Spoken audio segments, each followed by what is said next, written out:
talking about self-driving cars and autonomy in robots in the future of AI with our next guest, Reza Ahmadi, who is the founder of Caspian Autonomy, who's done research in this field for many, many years. Thank you for joining me, Reza. Good to see you. Good to host you. How are you?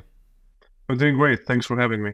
Thank you. I believe you have done research for many, many years, like I mentioned. Tell us about your time first in school. I believe you went to Oxford for Yeah. your studies, and then afterward, how your research transitioned into the private sector. So my background is in control systems and robotics, and autonomous systems is basically a subset of robotic systems. And at my PhD at Oxford, I was focused on control systems related to aerospace. And then later on, I transitioned when I was doing my postdoc at Caltech on motion planning and safety of robotic systems, in particular multi-robot coordination, which at the time was a hot topic for both industry and defense sector. And I was kind of lucky that at the same time the DARPA Subterranean Challenge was being carried out at the NASA Jet Propulsion Laboratory, which is one of the labs associated with Caltech. So I kind of transitioned from there, working on projects at JPL. Post JPL, I moved to the self-driving car industry. I worked on self-driving long-haul semi-trucks, and the group that, the relatively small group that I was a part of, I was a member of a larger group, but we were successful in achieving the first ever self-driving semi-truck on public roads that we tested in Arizona. And after that project, I focused on commercialization, which we're going to get into a little more on autonomous systems. And I've been founded Caspian Autonomy, where I consult smaller startups and companies on how to design their autonomous systems so that they're safe and reliable. Ultimately, when you were doing your research in your doctorate and then working in private sector, what was your personal mission in regards to autonomy? What did you want the world to look like, in 50 years? Yeah. So for the past decade, I focused on safety in robotics and autonomous systems. And, initially for the first 5-6 years of my research, I tried to develop algorithms that make sure autonomous systems are safe. When I was doing my postdoc at Caltech, I realized that, it's actually quite challenging to guarantee a robot is safe 100%. And especially when it comes to uncertainty in the environments, because whenever you design a robot, the robot is going to go in the real world and it's going to interact with, humans, it's going to interact with changing weather conditions, etc., etc. So I decided to get into a topic called risk-aware robotics.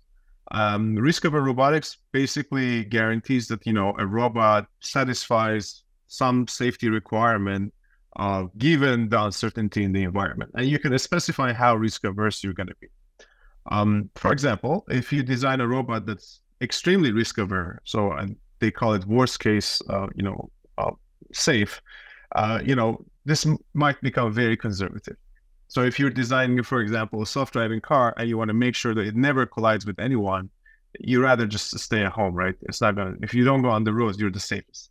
At the same time, if you're risk neutral, basically you're going to go on the road without taking into account the uncertainty. So the idea is to explore this span from worst case safe into risk neutral safety. How can you explore this region where you have some sort of a risk averse sense of safety? Yeah. Do you believe that self-driving cars are currently or can be safer than human drivers overall? In the sense that statistically speaking, you would have fewer accidents in a self-driving car? So I should start by saying that, obviously autonomous systems are very broad, right? You have ground robots, you have, flying, unmanned flying vehicles and underground vehicles as well. But self-driving cars are a lens through which we can study the larger questions surrounding autonomy. And talking about self-driving cars, I think they have a lot of potential, right? They want to reduce collisions on road, and at least that's what the promise is of a lot of the self-driving car companies. I think on level 4 autonomy, and then we might get back and defining what different levels of autonomy mean. But when it comes to essentially self-driving cars, there is a potential, and they might become successful in showing that there's going to be less number of accidents on roads. But one can argue whether this is the right criteria for saying that, okay, we need to put self-driving cars on the road.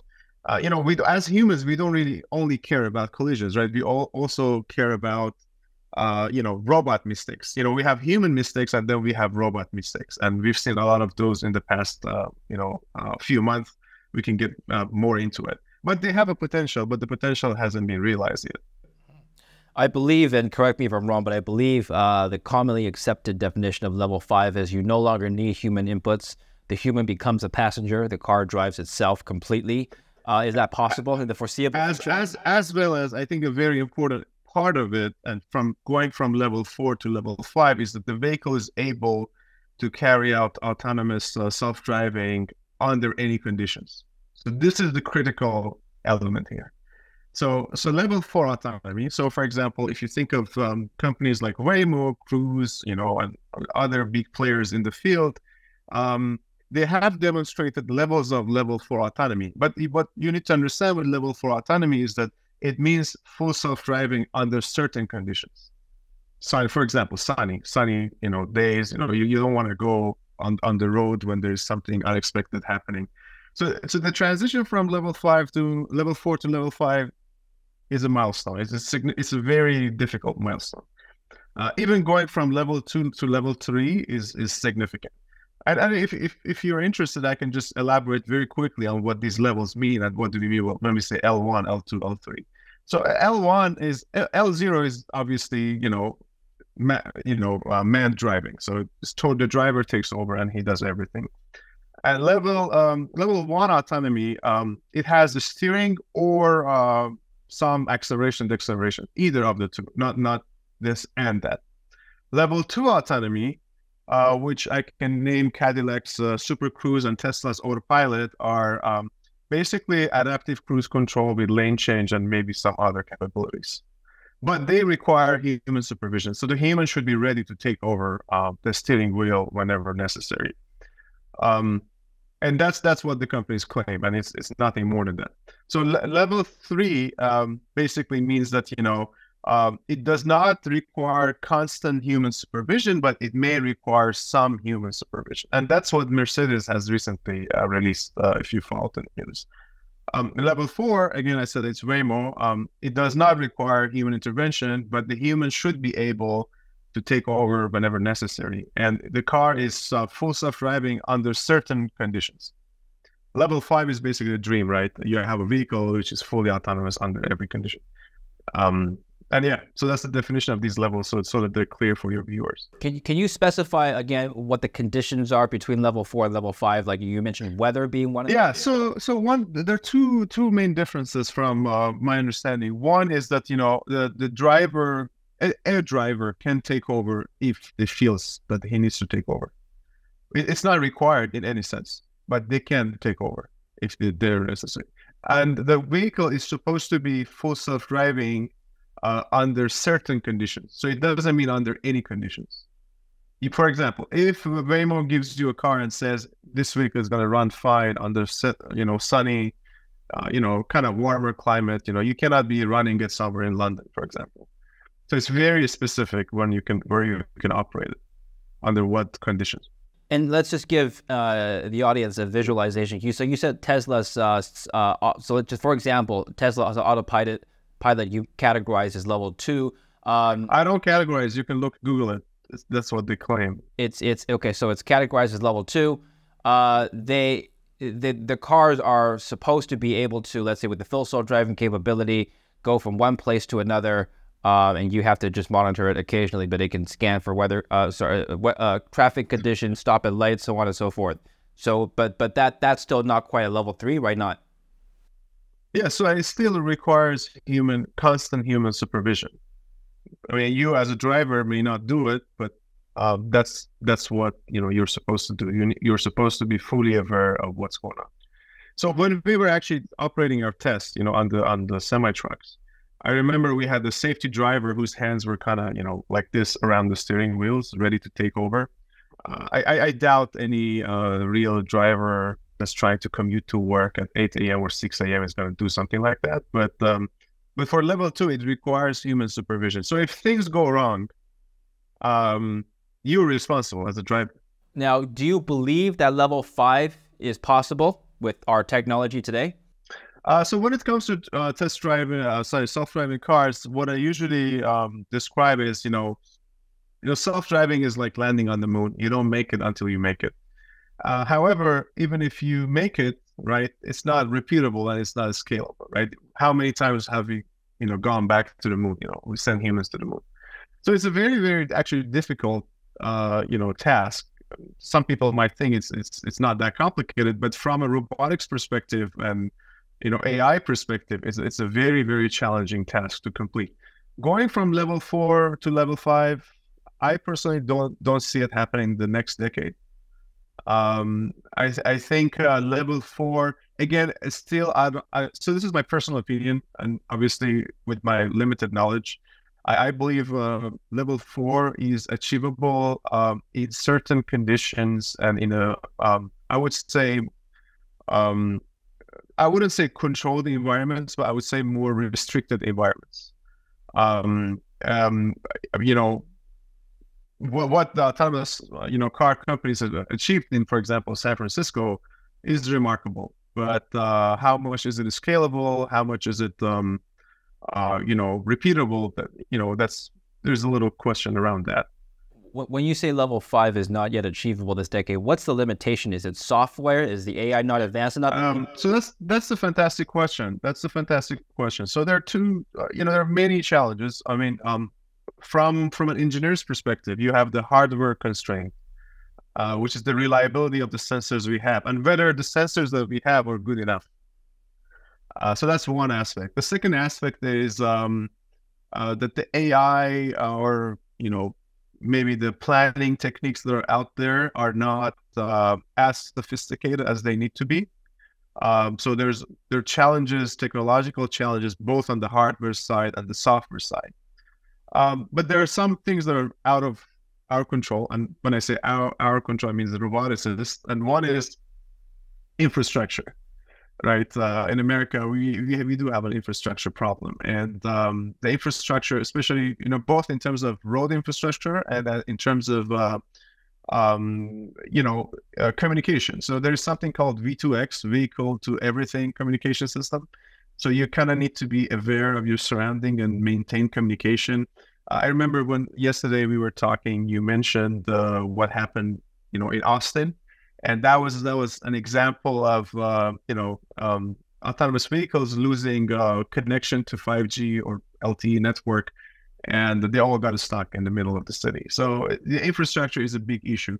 Another aspect which I think needs improvement is costs.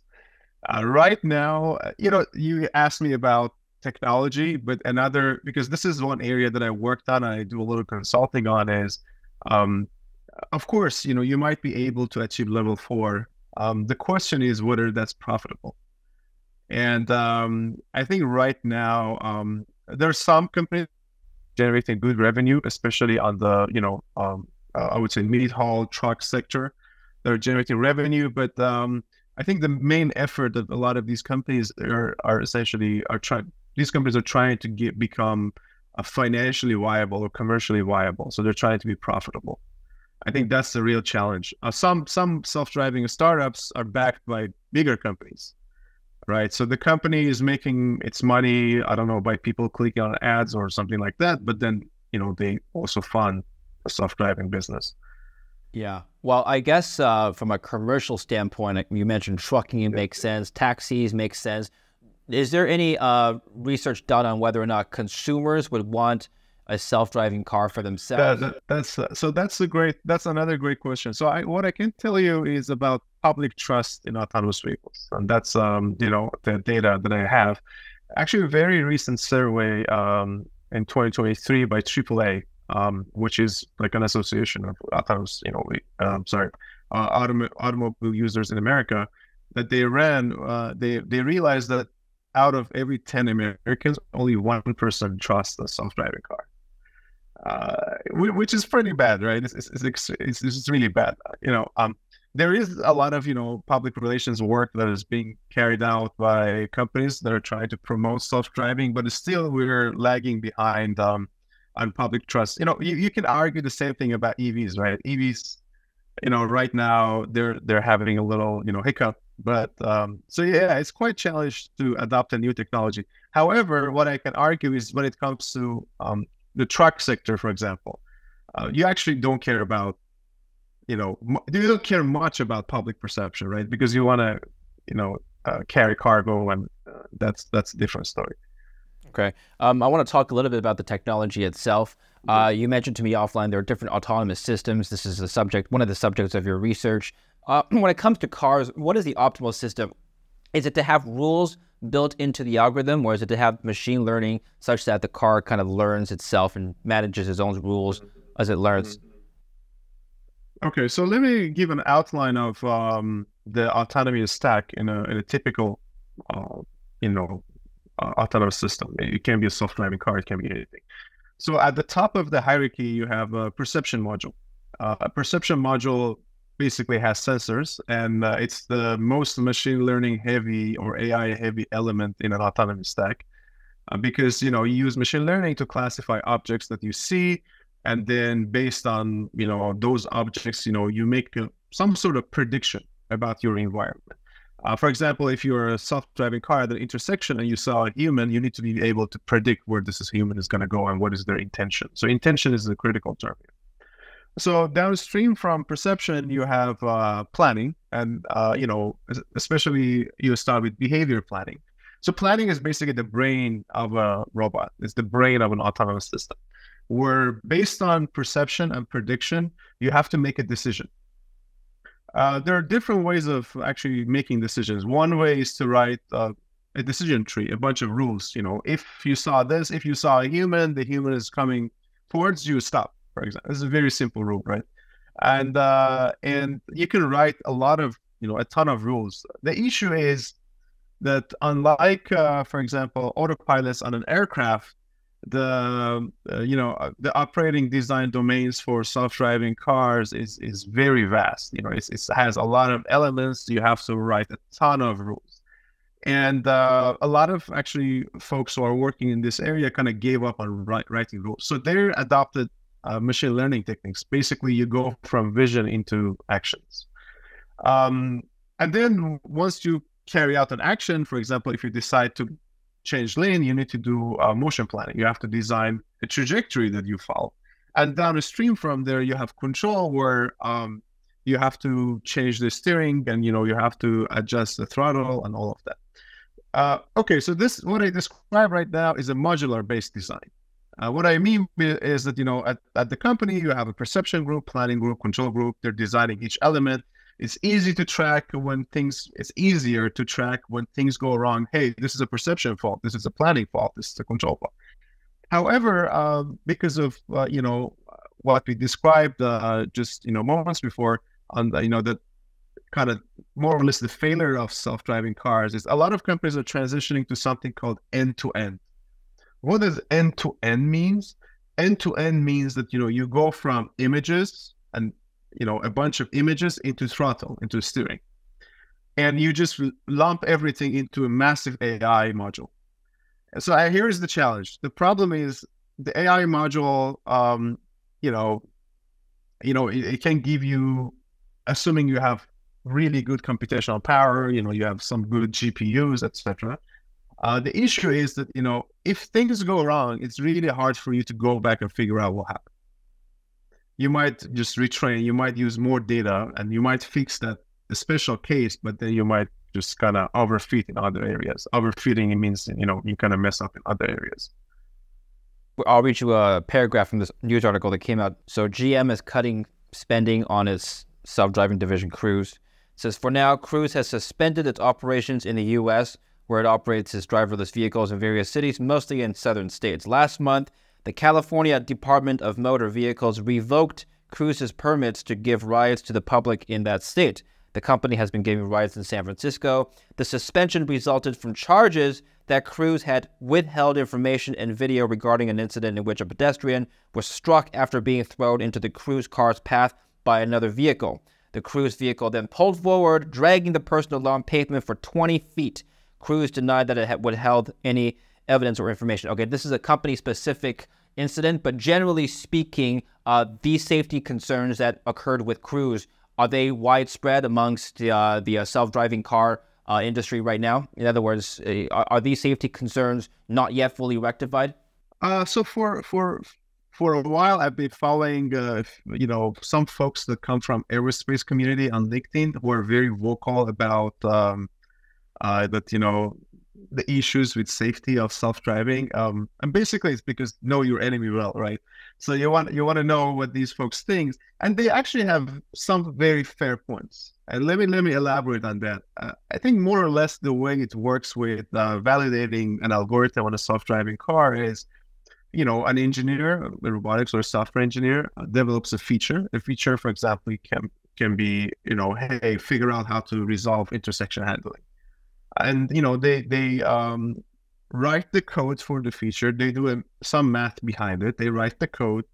It goes through code reviews, right? And then it gets tested against simulations. These simulations can be, very high fidelity, and it gets tested against, I would say, 100,000 scenarios, and it passes the test. Again, passing the test is kind of arbitrary. There are a bunch of folks deciding what pass and fail means. And it gets tested on the vehicle a few times with a safety driver, and then it goes on the road. The issue here is that I think the main issue here is that the over reliance on simulation. I think that's an issue that all these aerospace folks are highlighting, and they clearly mention that the way simulate. So their main complaint is that self-driving car companies kind of use game-based simulations, like computer game-based simulations. So a lot of the folks who actually work on sims for self-driving car companies, they come from actual gaming industry. So they're excellent coders. They design, for example, GTA. GTA is a simulation environment, and so you test it against GTA. So these folks have been very vocal. They're trying to raise their voice and say that this method of verifying safety is not reliable. And I think they're right to some extent. I think a lot of the self-driving car companies need to be more careful when it comes to safety of a physical system. Just, in other words, what I mean is that there's a difference between designing a code that's safe in a software engineering sense and a real world system that goes in the field, and you want to make sure that it's going to be safe. There is a difference here. This is my question. Now that Cruise is suspended, let's just take this particular company as an example. Yeah. How can the company move forward with safety if they're suspended? They don't have the chance to have real world data and inputs to build into their models. They have to then rely completely on sims, right? So they can operate with safety drivers, right? You can do your testing with safety drivers. You don't have to be. But that would be in a closed circuit, restricted areas, right? On this particular case, I'm not aware that they're also banned to do testing with safety drivers. So safety drivers are somebody who's in the car and has his hands are kind of close to the steering wheel. So I'm not sure about that, but I think they can operate. And I think already they're trying to figure out. I think they're trying to just, back propagate and figure out what went wrong in the decision making. You highlighted transparency, right? That's one of the issues that, that have been raised by the California DMV. And I'm sure that they're trying to figure out because, a lot of these things are the decisions of few people. I personally experienced this in my life, in my own industry life. And I'm sure, they're trying to figure out what went wrong. And, if they do more testing with human operators, actually, safety drivers, I think they can have a comeback. This what you just read is news to me. It's very recent. Is it today? Well, this article came out today, but it was talking about an incident from last month. The suspension resulted from charges that the Cruise. Yeah, I knew about the suspension, but not that the GM is trying to defund. GM defunding it as of yeah. This came out on Wednesday, so last week. So yes, it was recent news. They're defunding it. So you know, that is my next question. The commercial aspects of self-driving cars, companies that are investing in it. What are companies doing? I just talked about GM and Cruise. What are other companies doing? What's the future? Who's going to pull ahead? What do you think? Personally, I'm still optimistic about self-driving trucks. I think, especially, I don't know if you remember, you know, as humans, we tend to have very short memory because a lot of things are happening around us, right? I think during the pandemic, you saw yourself, like, you know, the logistics issues and, you know, everything was, all the supplies were running low. And it made it clear that on the trucking sector, especially, we need some sort of, autonomy to actually carry out cargo. And in terms of supply chain, you know, we need autonomous systems there. And the trucking problem is actually, it has its own challenges, but I think it's more doable from a financial as well as autonomy technological perspective. So I'm very optimistic on that sector. For self-driving taxis, obviously companies, you know, like Waymo and Cruise, they've made immense progress. My only worry is how much of that is gonna, when or if they can become profitable. Yeah, I think that's the main issue. Yeah. But you also have the issue of public trust, right? That's more nuanced there because passengers should get on the cars. Okay. Just to clarify, GM isn't defunding it completely. They're just the CEO said we expect the pace of Cruise expansion to be more deliberate when operations and spending will be substantially lower next year than in 2023. So they're just reducing their funding. Now, when it comes to public trust, roughly how many self-driving hours or miles do we need for the system to be, I guess, considered safe enough or tested enough? I think it's $1 million question, right? In the absence of regulation and that's another aspect, right? Right now, especially in the United States, the legal side is really behind the technology side. I think in terms of regulation, it needs to be clear definition of, a lot of these articles I read about Cruise, that, you know, Cruise made this mistake, that mistake. You know, we need to be fair in the sense that, you know, I mean, Cruise doesn't know how he can define safe, right? It's very hard to define safe when there's no definition for safety. What they claim is to have less number of collisions than a human driver. So it's an extremely, I think it's like something to the order of 10 to the, I don't know, 15 miles, or something like that. It's a crazy number, okay?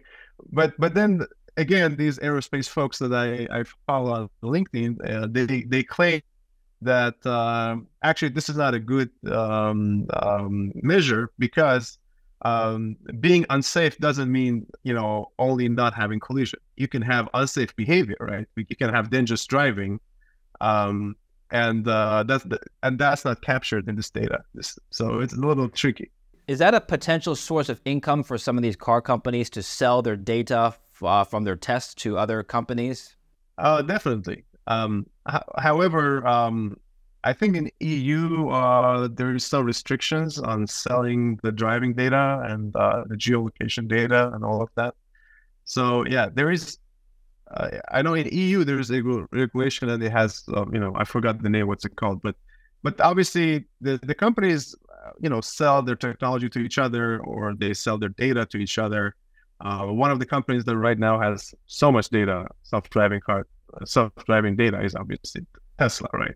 So a lot of folks use their self-driving capabilities, and they have so much data. They're trying to use the data to improve their technology. But again, here's another question: is how much data do you need? Right? There's no clear answer for that.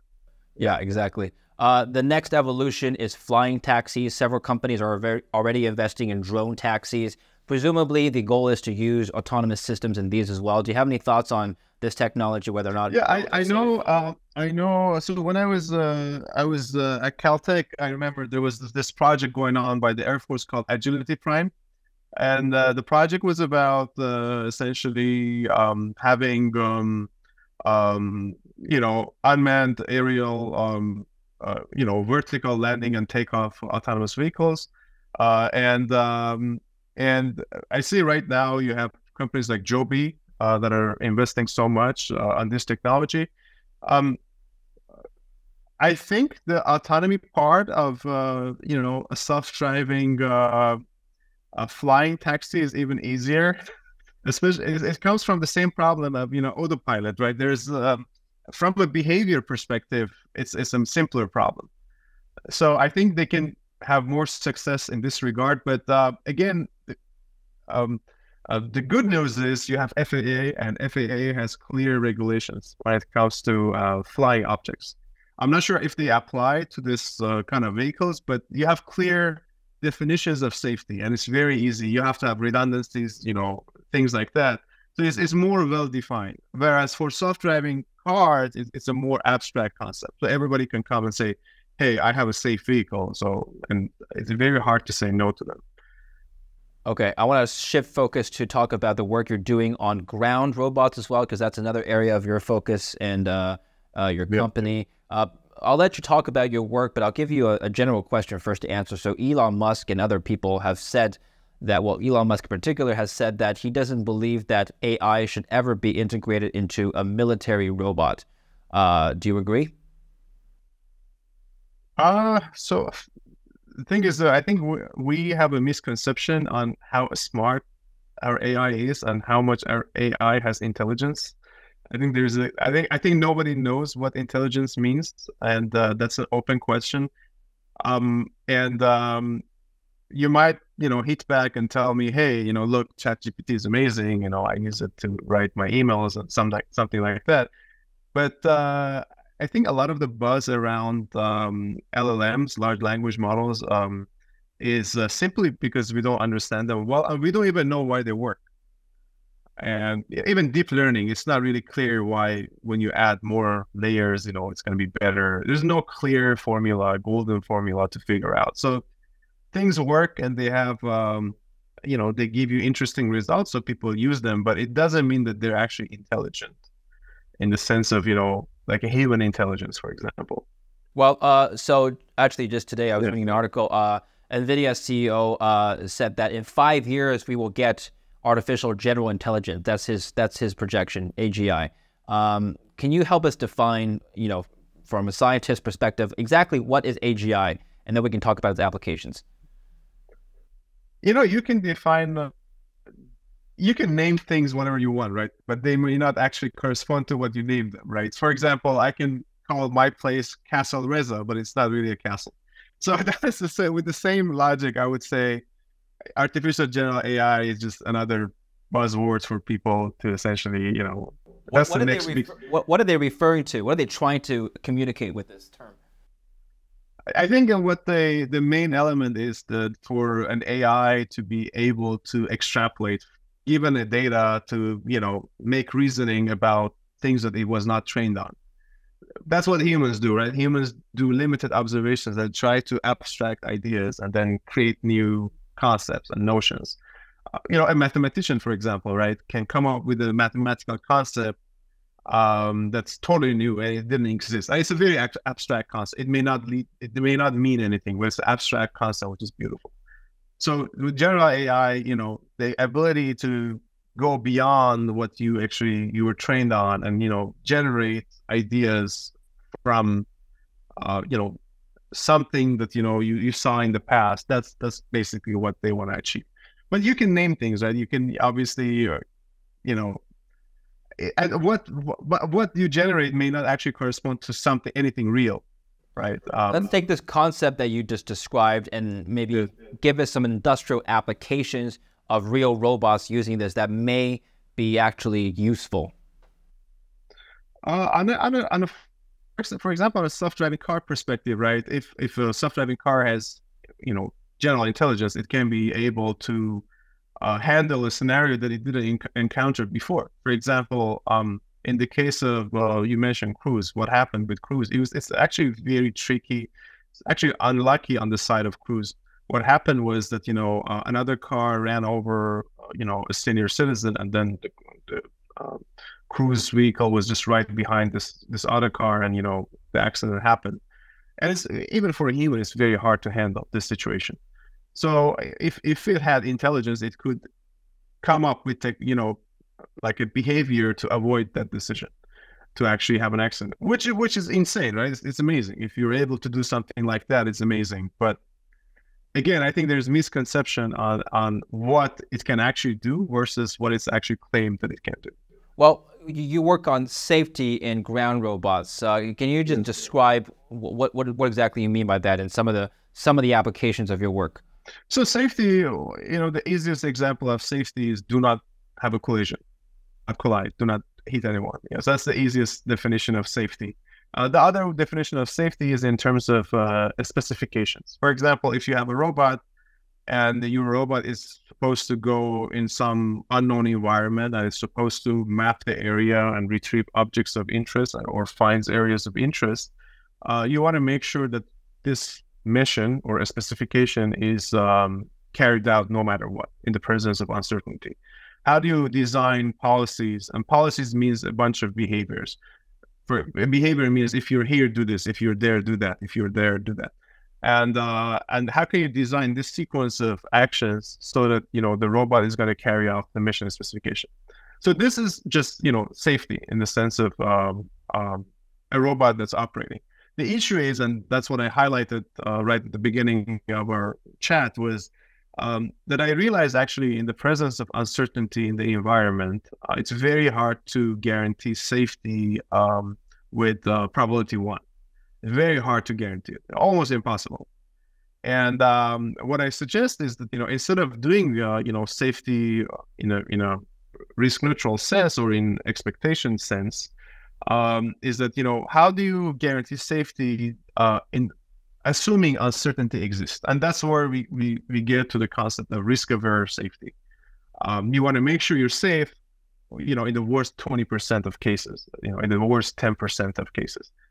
What I mean by that is I would remind you of what Elon Musk said a while ago about corner cases.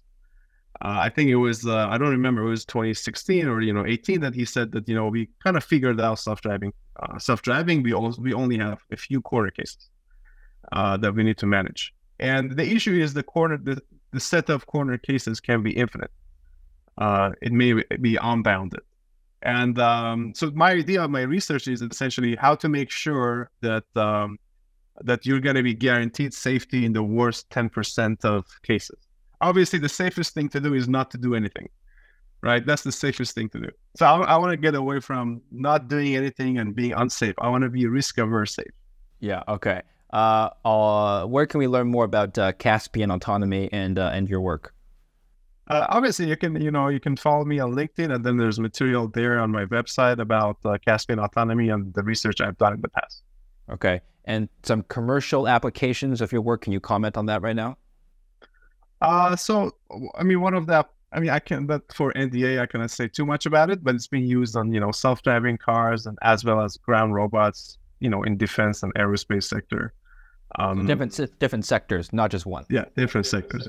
I'm going to end on a fun question, Reza. Do you believe we're all living in a simulation? I haven't read enough and I'm not knowledgeable enough about it to know. I think it's more of a philosophical question. Although I'm a student of philosophy, but I don't know enough to answer this question. I think we live in a very exciting time. That's what an NPC would say. Exactly. All right. Yeah, I think we live in a very exciting time, and I look forward to the technological marvels that we have ahead of us. Excellent. I appreciate your time. Thank you very much. Audience, Reza. Thank you very much. Thank you for watching. Don't forget to like and subscribe and follow Reza in the links down below.